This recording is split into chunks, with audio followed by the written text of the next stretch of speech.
삼손이 딥나에 내려가서 거기서 블레셋 사람의 딸들 중에서 한 여자를 보고 올라와서 자기 부모에게 말하여 이르되 내가 딥나에서 블레셋 사람의 딸들 중에서 한 여자를 보았사오니 이제 그를 맞이하여 내 아내로 삼게 하소서 하매 그의 부모가 그에게 이르되 내 형제들의 딸들 중에서나 내 백성 중에 어찌 여자가 없어서 내가 할례받지 아니한 블레셋 사람에게 가서 아내를 맞으려 하느냐 하니 삼손이 그의 아버지에게 이르되 내가 그 여자를 좋아하오니 나를 위하여 그 여자를 데려오소서 하니라.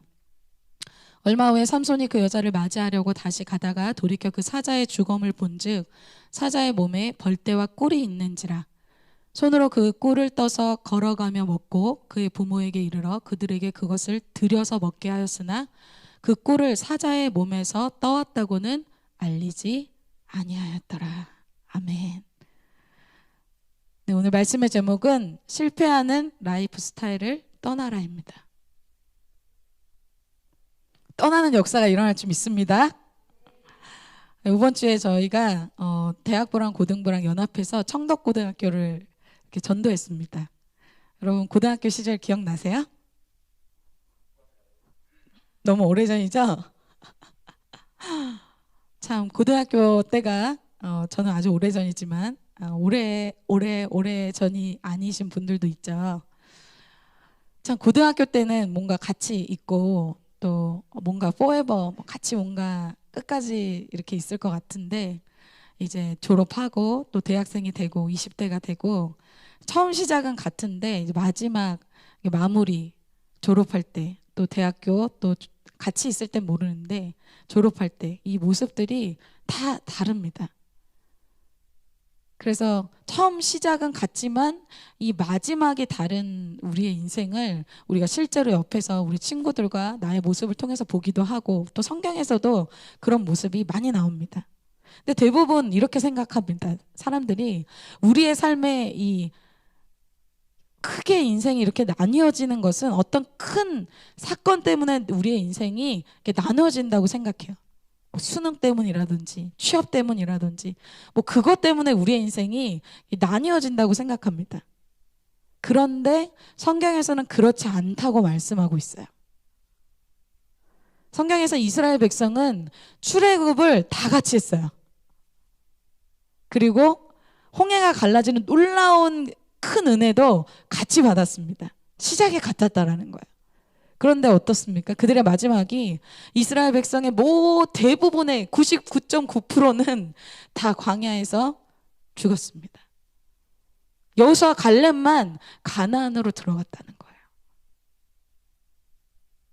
시작은 같지만 끝은 매우 다릅니다. 예수님의 12제자도 마찬가지죠. 예수님의 12제자도 예수님의 부르심을 받는 놀라운 특권과 은혜를 받았습니다. 똑같은 공동체 속에서 똑같은 말씀을 듣고 똑같이 시작합니다. 똑같은 환경이죠. 그런데 11제자와 한 제자의 인생은 마지막이 매우 다릅니다. 왜? 여러분 JTS 때 우리가 은혜 많이 받았잖아요. 여러분 그죠? JCM에서 은혜 많이 받아도 마지막이 결론이 많이 다릅니다. 그렇다면 그런 우리의 삶의 그 차이가 어디서 오는 걸까? 우리가 그것을 오늘 보고자 합니다. 오늘 같이 보고자 하는 것은 삼손의 이야기거든요. 그래서 하나님 허락하신다면 오늘은 삼손편, 다음 주는 우리 효진 학생 말씀 전하시고 그 다음 주에 세례 요한 편 효진 학생님이 세례 요한 전하셔도 됩니다. 그렇게 해서 이 삼손과 세례 요한은 예전에 제가 말씀을 전한 적이 있는데 삼손과 세례 요한은 정말 싱크로율 99%처럼 아주 비슷한 삶을 살아요. 이 삼손과 세례 요한은 나시린으로 정말 비슷합니다. 믿음의 부모님이 있는 것도 비슷하고요. 너무나 시작이 환경이 상황이 너무나 비슷합니다. 그런데 그들의 마지막이 너무나 다르죠. 뭐 결론적으로 얘기하면 그럼 간사님 도대체 뭘 얘기하려는 것인가? 성경에서 하나님께서 이 같이 시작하지만 끝에는 다른 이들의 삶을 보여주시는데 그 차이는 다른 것이 아니라 매일의 삶에 있습니다. 여러분 매일의 삶은 되게 가볍게 생각하잖아요. 매일의 삶 때문에 뭐 매일매일이 그렇다고? 매일의 삶은 정말 한 방울 물방울 같죠. 근데 그게 모여서 파도가 됩니다. 그래서 우리의 매일의 그 라이프 스타일이 바로 우리의 미래를 결정합니다. 오늘 말씀을 통해서 그럼 실패하는 라이프 스타일이 무엇인가? 우리가 그것을 깨닫고 여러분들이 실패하는 라이프 스타일에서 떠나서 승리하는 라이프 스타일로 바뀌는 그런 변화를 경험하게 되시기를 축복합니다. 벌써 우리 2022년이 4분의 1이 지나갔습니다. 여러분 오늘 미루지 말고 바로 오늘이 그 시작이 되시기를 축복합니다. 저도 그렇게 될 것을 믿음으로 선포합니다. 삼손의 라이프 스타일 3가지를 오늘 볼 텐데요. 그것을 보기 전에 먼저 삼손의 이 부르심에 대해서 먼저 봐야 됩니다. 왜냐하면 우리가 왜 삼손의 인물의 이 부르심을 왜 봐야 되는가? 삼손이 살았던 이 사사시대와 우리의 시대가 너무나 비슷하기 때문에 그렇습니다. 삼손이 살았던 사사시대 사람들은 하나님을 왕으로 모시지 않는 시대의 사람들이에요. 하나님을 왕으로 모시지 않는 시대의 사람들의 특징이 여러분 무엇입니까? 사사시대의 특징이 뭐예요? 맞습니다. 사사시대는 자기 소견에 옳은 대로 하는 그런 라이프 스타일을 갖고 있어요. 그래서 말씀이 어떻든가 간에 그 말씀으로 나의 삶을 터치하거나 나의 삶의 그 방식을 간섭하는 것을 너무나 싫어합니다. 말씀은 말씀이지 나의 그 스타일까지 바꾸려고 하지 마세요. 너무 간섭하지 마세요. 나를 너무 바꾸려고 하지 마세요. 그것이 사사시대의 사람들의 특징이에요. 근데 여러분 놀라지 않죠? 왜 놀라지 않아요? 우리와 비슷하잖아요. 말씀의 기준이 없이 자기의 소견대로 옳은 삶을 사는 마지막 죄인의 모습이 어떻게 됩니까? 방탕하게 됩니다. 그래서 사사시대는 특징은 첫 번째는 자기 소견에 옳은 것이고 옳은 대로 사는 것이고 두 번째는 음란의 시대로 그 시대가 넘어갑니다. 그래서 사사시대의 내용을 보면요 깜짝 놀랄 정도로 성경에 이런 내용이 어떻게 나올 수 있지? 라고 할 정도로 정말 이런 읽을 수 없을 정도의 이 엄청난 부패된 이 성적 타락의 내용을 보여줍니다. 그래서 제가 오늘 그걸 나누진 않지만 소돔과 고모라 때처럼 그거보다 덜하면 더하면 되겠지 덜하지 않을 정도의 내용이 그냥 성적인 문란함 뿐만 아니라 동성애까지 아주 음란의 시대라고 할 수 있습니다. 근데 여러분 놀라지 않는 이유도 왜 그렇습니까? 지금의 시대가 그렇습니다. 여러분 지금의 시대가 음란함을 넘어서서 동성애까지 아무렇지도 않은 시대가 됐어요. 우리는 제2의 사사시대를 살고 있습니다. 특별히 그렇게 어두운 시대, 특별히 어둠의 영이 아주 강력하게 붙들고 있는 시대에 하나님이 어떻게 하십니까? 하나님이 나시린들을 일으키십니다. 왜냐하면 극단적인 어둠이 가득할 때는 하나님은 어떻게 하세요? 극단적인 거룩함을 가진 자들을 주님이 일으키신다는 거야. 그런 사람이 바로 오늘 삼손입니다. 그래서 주님의 가장 어두운 시대에 이런 극단적인 거룩함을 가진 엘리야, 굉장히 극단적이죠. 사무엘, 극단적이죠. 세례요한, 극단적이야. 그런 사람들을 일으키십니다. 여러분, 우리 단체 너무 극단적이에요. 왜 극단적이에요? 지금 마지막 때, 사단이 발악을 하는 때, 어두움이 짙은 때, 그러면 어떻게 해야 돼요? 극단적으로 거룩한 자들이 일어나야 될 때입니다. 사사기 13장 5절에 삼손에 대해서 이렇게 말씀하고 있어요. 제가 읽겠습니다. 보라, 내가 임신하여 아들을 낳으리니 그의 머리 위에 삭도를 대지 말라. 이 아이는 태에서 나옴으로부터 하나님께 바쳐진 나실인이 됨이라. 그러니까 블레셋 사람의 손에서 이스라엘을 구원하기 시작하리라 하시니. 악한 영이 강하게 역사할 때 어떻게 합니까? 하나님이 이 나실인을 준비시키시죠. 왜? 이 어둠의 영을 이길 수 있는 것은 성령, 하나님의 영밖에 없습니다. 그 성령은 어떤 영입니까? 거룩한 영이죠. 거룩한 영은 누구에게 임할 수 있습니까? 거룩한 사람에게만 임할 수 있습니다. 그래서 거룩한 나시인들을 세워서 그 성령의 임재로 강력한 그 영적 전쟁을 치르게 하십니다. 그래서 자기의 소견에 옳은 대로 사는 삶, 음란한 시대 속에서 하나님이 돌파의 무기를 주시는 것이 무엇입니까? 바로 거룩함입니다. 그 대부분 여러분 삼손을 생각하면 뭘 생각해요? 초자연적인 힘을 생각하잖아요. 그런데 여러분 사실 이 초자연적인 힘은 삼손에게 나오는 것이 아닙니다. 삼손에게 하나님의 영, 성령의 영이 임재하게 될 때 그때 이 삼손에게서 초인적인 초자연적인 힘이 나타나게 되는 것이죠. 사사기 15장에 보면 그러한 모습이 나오죠. 15장 14절부터 15절입니다. 네, 동주장제님이 한번 크게 읽어주세요. 삼손에게 여호와의 영이 임했을 때 어떤 일이 일어나냐면 그 나귀의 이 새 턱뼈, 그 당시에는 이 나귀의 이 턱뼈로 낫을 만들어서 사용했대요. 꼭 추수하듯이 이 1000명을 그냥 한 번에 죽여버린 겁니다. 놀라운 일이죠. 어떻게 될 때? 하나님의 영이 거룩한 나실인이 삼손에게 임할 때 이러한 블레셋을 이기는 악한 영을 이기는 그러한 영적 전투에 승리를 주신다는 거예요. 그 당시에 이러한 승리의 역사가 삼손을 통해서 일어났습니다. 그러나 아주 잠깐이었죠. 여러분이 아시다시피 삼손은 얼마 지나지 않아서 성령의 이 임재를 다 잃어버립니다.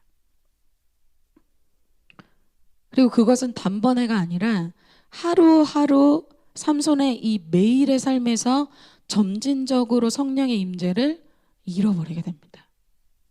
그가 성령의 충만함을 잃어버린 라이프 스타일이 있었다는 것이죠. 오늘 그 세 가지를 보고자 합니다.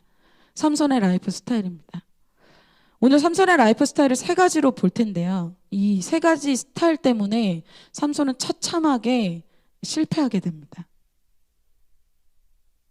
하나님의 마음이 너무 아팠겠죠. 왜냐하면 삼손에게 두신 하나님의 삼손의 인생에 대한 계획은 절대 이런 계획이 아닙니다. 하나님이 삼손에게 두신 계획은 엄청난 영향력과 승리의 삶을 하나님이 삼손에게 계획하고 계셨다는 거예요. 그게 삼손에게 두신 하나님의 부르심이었다는 거예요.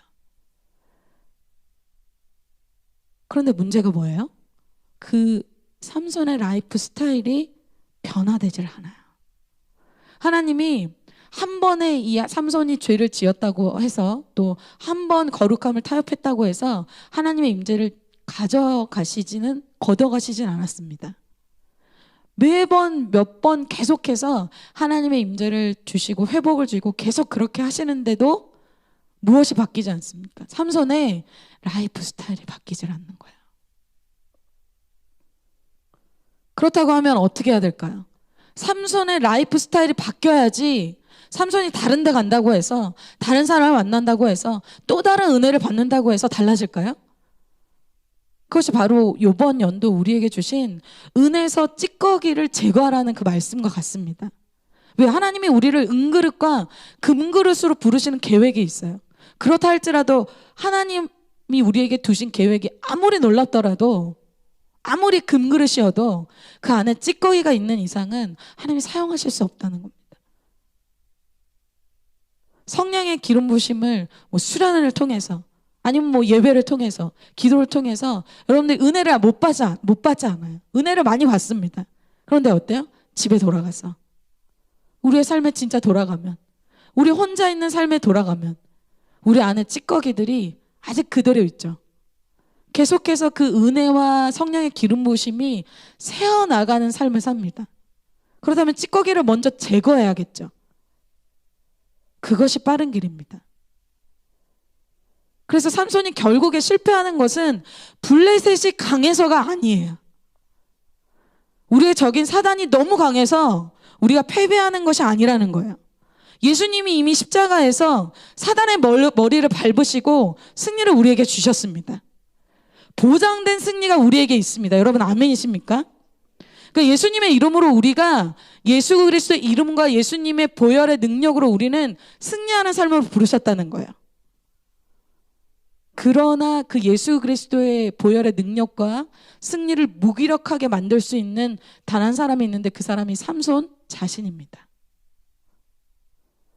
하나님이 삼손에게 두신 삶은 이기고 승리하는 삶이지만 삼손의 선택에 따라서 승리자의 삶이 아니라 두 눈이 뽑힌 죄의 종으로 살 수 있다는 거예요.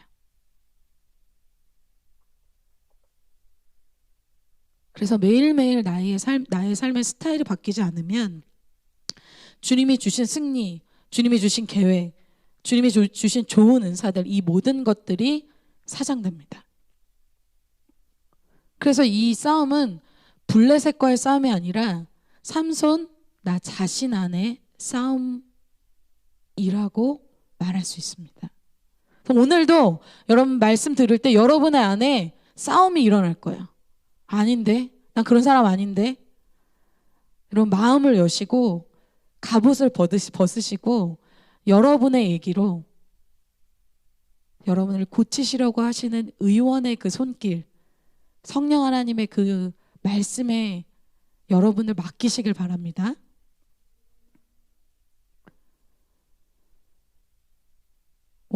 그래서 오늘 라이프 스타일 이 세 가지를 볼 텐데 이때 여러분 정직하게 주님 앞에서 인정하면 좋을 것 같습니다.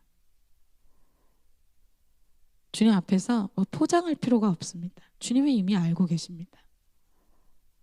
그래서 오늘 남을 의식하지 않고 나의 삶을 정직하게 하나님 앞에 돌아보는 시간이 되었으면 좋겠어요. 오늘이라도 자유케 되는 사람이 승리자입니다. 완벽하게 감추는 그 사람이 승리자가 아니라 오늘 마음껏 내 마음을 열어서 하나님 제가 이렇게 부패하고 이렇게 더럽고 맞습니다. 이렇게 제가 정말 처참하게 무너진 그 사람입니다. 그 사람이 오늘 승리자가 됩니다. 그 주인공이 되시기를 축복합니다. 오늘 본문으로 돌아가서 삼손의 이야기가 14장 1절부터 사사기 14장부터 시작됩니다. 그때 부터 1절과 2절이 나오는데요. 처음부터 이 삼손의 이야기에서 나오는 것이 바로 이 보는 것입니다. 1절과 2절을 제가 읽겠습니다. 삼손이 딥나에 내려가서 거기서 블레셋 사람의 딸들 중에서 한 여자를 보고 2절 올라와서 자기 부모에게 말하여 이르되 내가 딥나에서 블레셋 사람의 딸들 중에서 한 여자를 보았사오니 이제 그를 맞아야 내 아내로 삼게 하소서 하매라고 얘기하고 있어요. 삼손이 딥나에 가서 블레셋 여인 이 딥나에서 블레셋 여인을 보게 됩니다. 여기서 봤다는 것은 우리가 그냥 지나가다 이렇게 본 것이 아니라 그 여인의 외모를 봤다는 거예요. 미모만으로 그녀와 결혼하기로 즉흥적으로 결심을 합니다.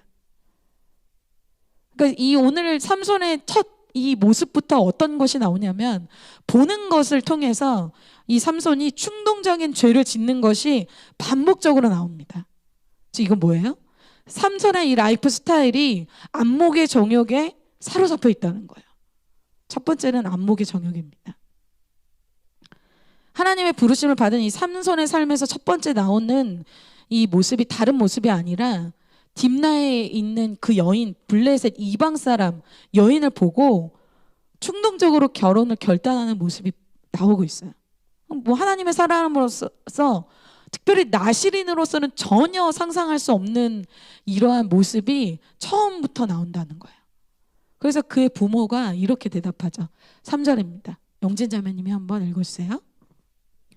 부모님은 당연히 반대했습니다. 그런데 삼손이 어떻게 합니까? 내가 보기에 좋으면, 내가 보기에 괜찮으면 무조건 이것을 해야 돼요. 하나님의 기준은 필요 없습니다. 내가 보기에 재밌고 아름답고 내가 좋으면, 내 감정이 좋으면 그것을 따라가는 거예요. 그래서 반복해서 기록하고 있는 이 삼손의 모습은 세상적인 것을 보고 또 그것을 다 취하고자 하는 그 눈의 욕망에 아주 사로잡혀 있습니다. 반복적으로 그것이 나타납니다. 여러분, 지금의 시대는 볼 수 있는 것이 넘쳐나는 시대잖아요. 항상 갖고 다니는 핸드폰도 계속 걸어다니면서 계속 보죠. 그리고 노트북 카페 가면 볼 것이 쫙 세팅돼 있죠. 노트북 하나, 핸드폰 하나, 또 와치도 있어요. 다 볼 거예요. 여기선 카톡, 여기서는 유튜브, 아이패드까지 있으면 뭐 넷플릭스, 디즈니까지 뭐 다 세트로 완비돼 있죠. 눈이 쉴 새가 없습니다. 웹툰, 인스타, 유튜브, 여러분 어떤 것이 여러분의 눈을 사로잡고 있습니까? 그래서 보는 것에 중독된 시대가 지금의 시대예요. 예전에 저희가 제이유 씨가 같이 농활을 간 적이 있습니다. 제가 말씀 준비하면서 그 농활 때가 생각이 났어요. 그래서 일부러 미디어를 안 하려고 하는 것이 아니라 너무 피곤해서 미디어를 할 수가 없었어요. 저희가 4시 반에 기상을 했어야 됐거든요. 그래서 여러분 평소에 4시 반에 안 일어나잖아요. 그쵸? 그 4시 반까지 미디어는 해도 그 시간에 안 일어나잖아요. 그쵸? 여러분, 그쵸?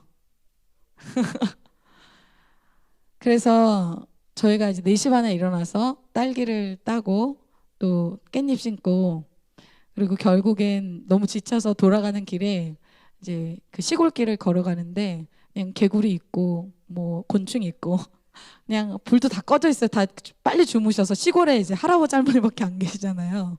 그러니까 뭐 아무것도 없어요. 근데 신기하게 너무 피곤하고 미디어도 아무것도 안 봤는데 걸어가면서 찬양을 하기 시작했어요. 너무 재밌는 거야. 너무 행복한 거야. 바보가 된 것 같아. 너무 좋다. 아무것도 안 보고 환경도 열악한데 뭐가 그렇게 좋은지. 여러분, 우리가 이 시대에는 정말 노 미디어의 이 타이밍이 좀 필요합니다. 근데 우리가 완전히 차단할 수 없는, 볼 것이 너무 풍부한 이 시대 속에서 무엇을 보느냐는 더 중요하겠죠. 여러분, 요즘에 우리의 무엇이 관심이 있으면 알고리즘으로 다 유튜브에 여러분들이 원하는 것이 탁탁탁 튀어주죠. 여러분, 여러분의 알고리즘 안에는 무엇이 눈에 띕니까? 이 삼손의 알고리즘 안에는 항상 여인, 음란, 정욕, 이런 것들이 알고리즘 안에 있는 거예요. 지금 시대는 보는 것을 통해서 이 모든 죄들이 들어옵니다. 우리의 눈이 무엇을 보느냐의 이 치열한 영적 전쟁이 지금 일어나고 있어요. 요한일서 2장 16절을 다 같이 한번 읽어볼까요? 시작. 뭐 사실은 여기서 뭐 육신의 정욕, 안목의 정욕, 이생의 자랑, 이 모든 것이 사실 요즘에는 인터넷을 통해서, 보는 것을 통해서 다 사실은 노출됩니다. 그럼 그냥 정보를 얻기 위해서 뭐 과제하다가 하나둘씩 그냥 세상의 것을 취하다가 허용하면 그 나중에는 어떻게 됩니까? 끊을 수가 없습니다.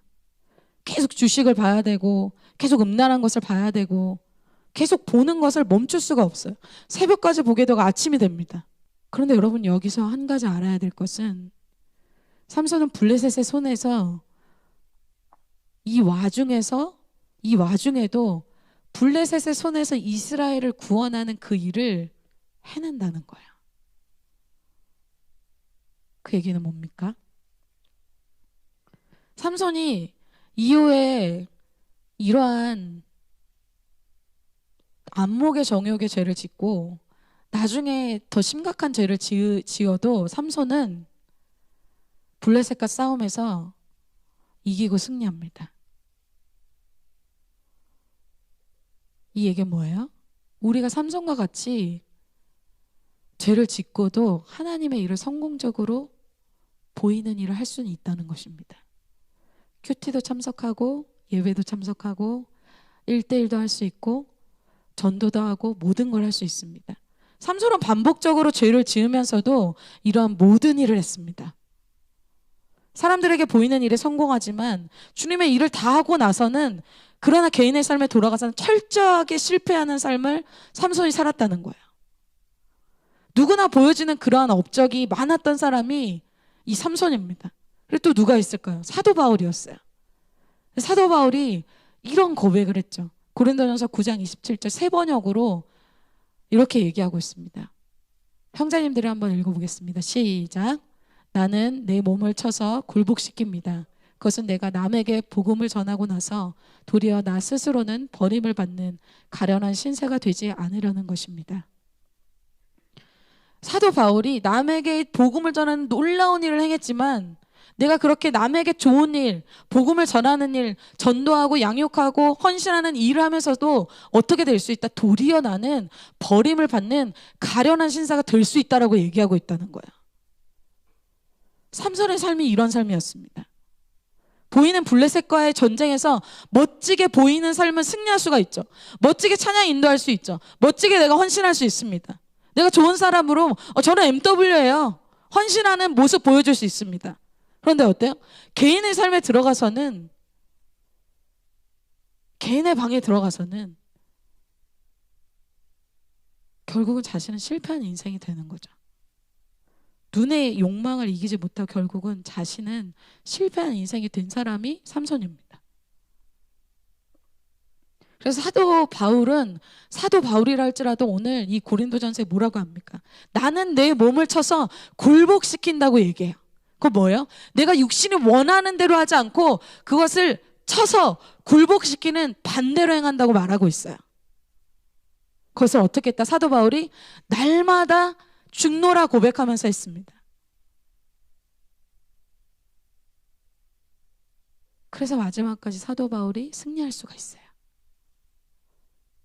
그래서 이 삼손은 내 몸을 쳐서 굴복시키는 것이 없을 때, 그냥 내 몸이 원하는 대로 흘러가는 대로, 내 눈이 이끄는 대로 계속 살 때 어떻게 돼요? 이것이 음란의 죄로 이어지게 됩니다. 삼손의 전쟁은 항상 그 블레셋의 그 여인 때문에 생긴 전쟁이었어요. 그래서 아까 얘기한 김나의 블레셋 여인으로 시작해서 두 번째는 기생에게 찾아가게 됩니다. 창녀에게 찾아가는 일들이 일어나요. 그리고 셋째는 소래 골짜기에 사는 그 드릴라, 여러분들이 잘 아는 드릴라를 통해서 자신의 인생이 패망하게 됩니다. 그래서 이 안목의 정욕, 이걸 통해서 음란의 세력에 들어오고 음란의 이 정욕의 세력을 이기지 못해서 결국 패망하는 인생을 삼손이 살았다는 거예요. 사사기 16장 1절에 이렇게 얘기하고 있어요. 삼손이 가사에 가서 거기서 한 기생을 보고 그에게 들어갔더니. 여러분, 우리는 보는 것을 마음에 품게 됩니다. 생각하게 돼요. 그건 결국은 행동으로 옮기게 됩니다. 보는 것이 굉장히 중요합니다. 처음에는 약한 것으로 시작하지만 나중에는 더 강한 것을 보게 돼요. 그것이 중독이죠. 처음에는 블레셋 여인이었지만 나중에는 기생이고 나중에는 드릴라, 그런 루틴한 삶을 통해서, 라이프 스타일을 통해서 삼손은 망하는 인생이 됩니다. 사사기 16장 20절에 삼손의 마지막에 대해서 이렇게 얘기하고 있죠. 예진 자매님이 한번 읽어주세요. 세 번이나 드릴라가 사실 이때는 거짓말을 했을 때입니다. 반복해서 속이는데도 계속 속는 삶을 살죠. 여러분의 삶, 또 저의 삶 돌아보면 어떻습니까? 이것이 아닌 것을 알면서도 반복해서 죄를 짓는 삶을 산다는 거예요. 속는 삶을 산다는 거예요. 결국 이러한 삶이 반복되고 모든 마음과 의지를 이 죄에게 넘겨줄 때 결국은 여호와께서 자기에게 성령의 그 기름 부으심과 임재가 떠나가는 그러한 역사가 임하게 됩니다. 여러분, 성경에서는 우리의 눈이 범죄하면 차라리 빼어버리는 게 낫다고 얘기해요. 마태복음 18장 9절에는 이렇게 얘기하죠. 만일 내 눈이 너를 범죄하게 하거든 빼어내버리라. 빼어내고서라도 어떻게 해야 된다? 한 눈으로 영생에 들어가는 것이 두 눈을 가지고 지옥불에 던져지는 것보다 낫다라고 얘기를 해요. 삼손은 결국은 눈이 정말 뽑혔습니다. 그러고 나서 제정신이 들었어요. 여러분, 우리가 눈이 뽑히는 것이 아니라 죄를 뽑아내야겠죠. 오늘 그러한 날이 될 줄 믿습니다. 그 죄를 짓게 하는 통로, 죄를 짓게 하는 것들을 오늘 다 삭제하고 뽑아내서 다 몰아내는 역사가 오늘 일어나게 될 것을 선포합니다. 왜 이것이 중요해요? 이것이 삼손의 삶을 망하게 하기 때문에 그래요. 두 번째, 삼손의 실패하는 라이프 스타일은 감추는 것입니다.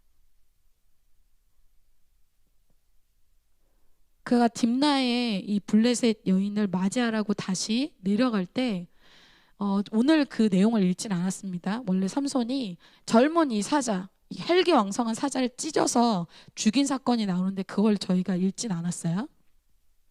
그 죽인 사자의 시체가 그곳에 있었습니다. 삼손이 죽인 사자였어요. 근데 나실인들은 시체를 가까이 하면 안 되는 규례가 있었습니다. 민수기 6장 6절에는 이렇게 얘기하고 있어요. 자기의 몸을 규발하여 여호와께 드리는 모든 날 동안은 시체를 가까이 하지 말 것이요, 이렇게 돼 있어요. 나실인들은 시체를 가까이 하지 않도록 했습니다. 왜냐하면 죽음이라는 자체가 원래는 뭐 때문에 우리의 죽음, 사망이 생겼습니까? 죄의 결과 때문에 생긴 것입니다. 그래서 죽음은 곧 죄를 상징합니다. 그래서 이 시체를 멀리하는 것, 죽음을 멀리하는 것은 무엇을 멀리하는 걸까요? 죄를 멀리하는 것입니다. 그래서 오늘 삼손은 나실인으로서 이 죽음, 이 죄를 상징하는 시체를 멀리해야 하는 규례를 당연히 알고 있습니다. 그런데 오늘 딥나로 내려와서 그 길에 사자의 시체를 만나게 된 거예요. 그런데 오늘 그가 어떻게 하는지 그 상황을 좀 보고자 합니다. 8절입니다. 모세 형제님이 한번 읽어주세요. 원래 삼손은 시체를 가까이 하면 안 되는데 시체만 있었던 것이 아니라 그 사자 안에 그 꿀이 있었어요. 그래서 벌떼들과 그 꿀이 있었는데 이것을 지나칠 수가 없었던 것이죠. 이 규례를 어기고 9절에 삼손이 이렇게 합니다. 손으로 그 꿀을 떠서 걸어가며 먹고 그의 부모에게 이르러 그들에게 그것을 들여서 먹게 하였으나 그 꿀을 사자의 몸에서 떠왔다고는 알리지 아니하였더라. 삼손이 이 꿀을 걸어가면서 먹었다고 해요, 여러분. 한번 상상해 보세요. 만약 그가 나실인이어서 시체 앞에 있으면 안 되기 때문에 너무 민망해서 걸어가면서 급하게 먹었다고 하면 이해가 돼요. 근데 이 상황은 어떤 상황입니까? 그 꿀을 급하게 빨리 먹고 해치워서 아무 일도 없었던 것처럼 한 게 아니에요. 그 꿀을 들고 자기도 먹고 이걸 누구에게까지 갖고 갔습니까?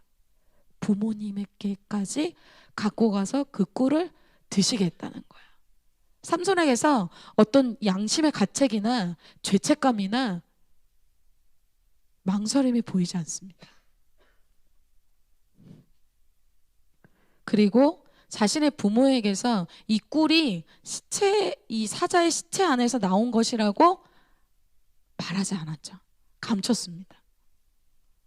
그러니까 부모님이 알지 못하는 모습이 이 삼손에게 있었다는 거예요. 부모님에게 말할 수 없는 자신 안에 자신만이 알고 있는 거룩함과 타협한 이 죄가 있었다는 것입니다. 그거 죄가 아닌 것 같은데요, 간사님? 여러분 그것을 부모님에게 이게 얘기하실 수 있으시겠습니까? 그게 걸림이 된다면 한번 생각해 보셔야 됩니다. 그리고 나서도 삼손은 이러한 시체를 가까이 하고 또 그 꿀을 먹고 나서도 삼손은 블레셋과 싸우지 않은 것이 아닙니다. 삼손은 여전히 보이는 것은 아주 잘합니다. 교회를 떠나거나 모임에 참석하지 않거나 헌신하지 않거나 하지 않아요. 그러나 개인의 삶에 감추고 아직 해결되지 않고 끊어지지 않는 그런 죄들이 있다는 것이죠. 그런데 여러분, 사단은 어둠의 세력, 우리가 악한 영을 얘기할 때 어둠의 영이라고 얘기하잖아요. 어둠의 영은 어둠의 영역 가운데 있을 때만 활동할 수 있습니다. 어둠의 가운데 있을 때만 활동을 적극적으로 할 수 있어요. 그것이 폭로되려고 하면 어떻게 될까요? 그런 말씀이 선포되어지면 어떻게 될까요? 너 이거 말하면 너 진짜 큰일 나? 너 사람들이 너 어떻게 보겠어? 그냥 대강 너의 삶을 오픈하지 말고 모임에만 참석해.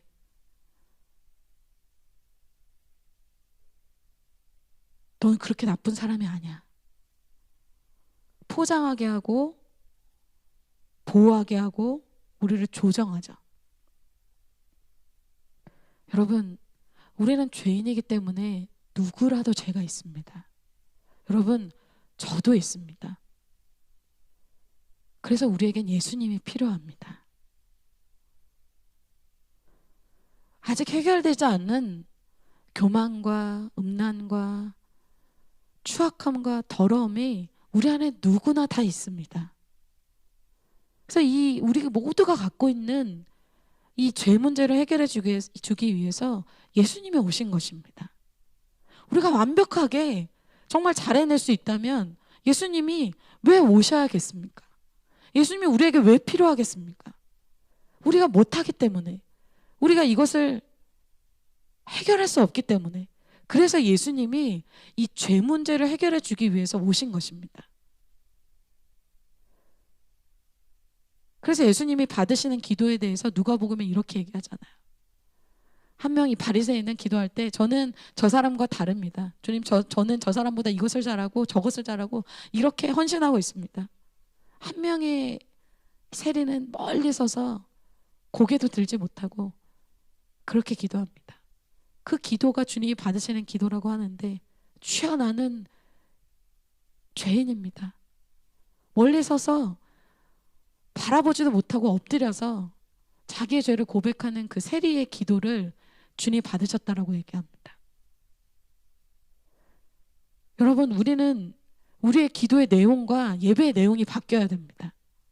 우리는 어떤 교회 안에 남보다 뭔가 잘하는 영적인 엘리트가 되기 위해서 있는 것이 아니에요. 예수 그리스도를 머리로 하는 교회는, 그 교회가 존재하는 이유는 바로 이 내 안에, 내 폐부 안에, 내 실제 모습 안에 들어와 있는 이 죄 문제를 해결함 받기 위해서 있는 것입니다. 그래서 더 이상 포장하지 않아도 된다는 거예요. 그리고 작년에 나는 왕 바리새인입니다 라는 책이 유행했었습니다. 거기에 소제목이 뭐냐면 가식적인 자아를 폭로하라. 여러분, 오늘 가식적인 자아가 폭로되는 날이 될 것을 선포합니다. 요한일서 1장 7절부터 9절에 이렇게 얘기하고 있어요. 같이 한번 읽어볼까요? 시작. 그가 빛 가운데 계신 것 같이 우리도 빛 가운데 행하면 우리가 서로 사귐이 있고 그 아들 예수의 피가 우리를 모든 죄에서 깨끗하게 하실 것이요, 만약 우리가 죄가 없다고 말하면 스스로 속이고 또 진리가 우리 속에 있지 아니할 것이요, 만일 우리가 우리 죄를 자백하면 그는 미쁘시고 의로우사 우리 죄를 사하시며 우리를 모든 불의에서 깨끗하게 하실 것이요. 아멘. 8절에 우리가 죄가 없다고 말하면 무엇이다? 스스로 속이는 것이다. 그런데 나의 죄를 누구에게 자백해야 됩니까? 9절에 나의 죄를 자백하라고 해요. 예수님께 자백하는 것이죠. 우리의 죄를 대부분 누구한테 얘기합니까? 세상적인 친구들한테 오픈하고 얘기합니다. 나 이런 죄가 있어. 나 이런 문제가 있어. 오픈하는 대상도 중요합니다. 예수님에게, 믿음의 사람에게. 근데 여러분, 삼손은 늘 같이 있는 사람은 같이 죄를 짓는 이 여인들 외에는 나오지 않아요. 삼손은 늘 능력이 많은 사람처럼 보이지만 늘 혼자 다닙니다. 이러한 자신의 삶의 죄는 감추고 블레셋 처단하는 모습만 보여주고 싶어 하는 거예요. 그래서 이러한 은밀한 자신의 모습을 자기의 믿음의 부모님께 오픈하거나 아니면 믿음의 이런 사람들에게 오픈하는 인격적인 그러한 만남이 전혀 없는 삶을 살아갑니다. 사단에게 속는 것이죠. 여러분, 실제 신앙은 나를 오픈하는 만큼 변화될 수 있습니다. 신앙이 잘하는 사람들 주위에서 한번 보세요. 완벽하게 무슨 일을 잘 해내고 막 일을 잘하는 사람이에요. 오히려 자기의 부족함을 오픈하고 나의 죄를 막 인정하고 그런 사람들이 변화가 빠릅니다. 그런 사람들이 은혜가 있어요. 그러니까 나의 찌꺼기가 계속해서 드러나고 드러나서 저의 모습에 이런 모습이 있습니다. 이런 죄가 있습니다. 나의 음란과 더러움과 추악함과 이것을 폭로되어서 용서함 받는 그 사람이 하나님이 받으시는 사람입니다. 그 사람 여러분이 되시길 축복합니다. 이제 어떻게 해야 돼요? 탄로나게 해야 돼요. 왜요? 예수님이 그것을 기다리시기 때문입니다. 예수님이 우리의 그런 모습을 받아주시기 때문입니다. 원래 이야기로 돌아가서 마지막을 좀 보고자 합니다. 삼손은 나실인으로서 시체와 이렇게 접촉을 하고 나서는 원래는 이것을 어떻게 해결해야 되냐면, 나실인들은 민수기 아까 본 것처럼 시체를 어쩔 수 없이 가까이 하게 됐거나 이렇게 정결함을 훼손됐을 경우에 반드시 정결의식으로 그것을 거룩하게 해야 되는 정결의식을 통과해야 됐습니다. 그런데 삼손은 그렇게 하지 않았어요. 이 문제를 그냥 덮어놓고 그냥 자신의 일상을 살아갔습니다. 그래서 삼손의 마지막 이 루틴한 서클, 이 라이프 스타일이 뭐냐면, 죄가 있는데도 그 죄를 덮어놓고 회개하지 않는 삶을 살았다는 거예요. 그래서 죄를 짓고 나서 그냥 덮어두고 아무 일 없이 살아가는 거예요. 9절을 다시 보면, 손으로 그 꿀을 떠서 걸어가며 먹고 그의 부모에게 이르러 그들에게 그것을 들여서 먹게 하였으나 그 꿀을 사자의 몸에서 떠왔다고는 알리지 아니하였더라. 그냥 덮어둔 거예요. 그러고 나서 다른 이야기로 전환이 됩니다. 시체를 가까이 하고도 삼손은 그대로 그냥 삶을 살아가는 거예요. 원래 나실인은 민수기에 보면 정결의식을 행해야 되는데 이것이 민수기 6장에 나와 있습니다. 아까 읽었지만 한 번 더 읽겠습니다. 자기의 몸을 구별하여 여호와께 드리는 모든 날 동안은 시체를 가까이 하지 말 것이요, 누가 갑자기 그 곁에서 죽어서 스스로 구별한 자의 머리를 더럽히면 그의 몸을 정결하게 하는 날에 머리를 밀 것이니 곧 7째 날에 밀 것이며. 나실인들은 실수로라도 이 시체와 가까이 하게 됐을 때 이것에 대한 정결 예식을 반드시 치러야 됐습니다. 몸을 정결하게 하고 7째 날은 머리를 밀어야 되는 정결케 되어지는 과정을 겪고 나서야 생활할 수 있었는데, 더 안타까운 것은 이렇게 거룩함을 상실했을 때 12절에 뭐라고 얘기하냐면, 자기 몸을 구별하여 여호와께 드릴 날을 새로 정해야 돼요. 왜냐? 1년 된 수장을 가져다가 속건제물로 드릴지니라. 자기의 몸을 구별한 때에 그의 몸을 더럽혔은즉 지나간 기간은 무효니라. 나실인들은 어떤 사람이에요? 자발적인 헌신자들이에요. 자기가 헌신하고 상급 쌓으려고 했던 그 시간들이 어떻게 된다? 무효화가 된다. 더럽혀졌기 때문에, 죄를 지었기 때문에 그 시간이 상급이 없고 무효가 된다는 거예요. 열심히 헌신하는데 그 헌신이 상급이 안 되는 거예요. 아무것도 아니에요. 그냥 쓰레기통에 버려지는 시간이 된다는 거예요. 내가 영혼을 돕고 복음 전하고 헌신하는데 그것이 상급이 안 돼. 그래서 죄에 대해서는 그냥 덮어두고 그냥 아무 일도 없었던 것처럼 하지 않고 어떻게 하게 합니까? 반드시 완전히 정리가 된 다음에 새롭게 시작하게 하십니다.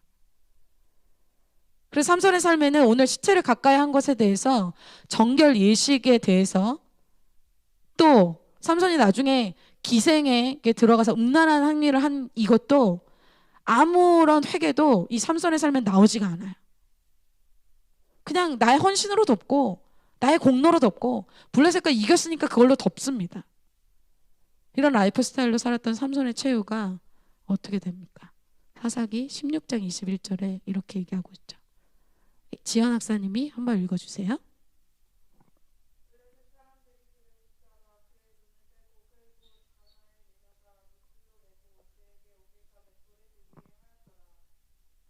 얼마나 안타까운 모습입니까? 삼손의 이 모습은 하나님이 계획한 모습이 아닙니다. 사단에게 죄로 완전히 빼앗겨서 죄로 빼앗긴 망가진 우리의 삶을 보여주는 것입니다. 눈이 빠지고 가사에 내려 노줄로 매고 완전히 종이 되어집니다. 동물이라는 일을 맷돌을 돌리게 하는 것은 동물이 하는 일이었습니다. 동물과 같은 삶을 살게 된다는 것입니다. 하나님의 이 놀라운 계획, 영향력 있는 삶, 놀라운 이 은사들, 하나님의 놀라운 영향력 있는 이 승리하는 삶이 처참하게 이 죄로 인해서 무너진다는 거예요. 그러나 이러한 완전히 철저히 패배하고 소생할 것 같이 보이지 않는 이 삼손, 정말 징계받아도 마땅할 것 같은 이 삼손의 삶에 하나님이 이 삼손을 포기하지 않으십니다. 그것이 오늘 우리가 마지막으로 보려는 내용입니다. 그에게 하나님이 은혜를 주십니다. 22절에 그의 머리털이 밀린 후에 다시 자라나기 시작하니라. 죄로 인해서 잘라진 이 머리가 다시 자라나기 시작합니다. 이건 뭐예요? 하나님이 그에게 은혜의 기회, 은혜의 때를 주고 계시다는 것입니다. 넌 이제 끝이야. 그렇게 반복해서 죄를 짓는, 나시는 같지도 않은, 정결하지도 않는 이 더러운, 너는 이제 끝이야. 넌 이제 포기야. 넌 이제 아웃. 그렇지 않다는 거예요. 예수님이 우리에게 오늘 그 은혜의 기회를 주고 계십니다. 삼손이 이 빼앗긴 삶에서 하나님을 기억하기 시작해요.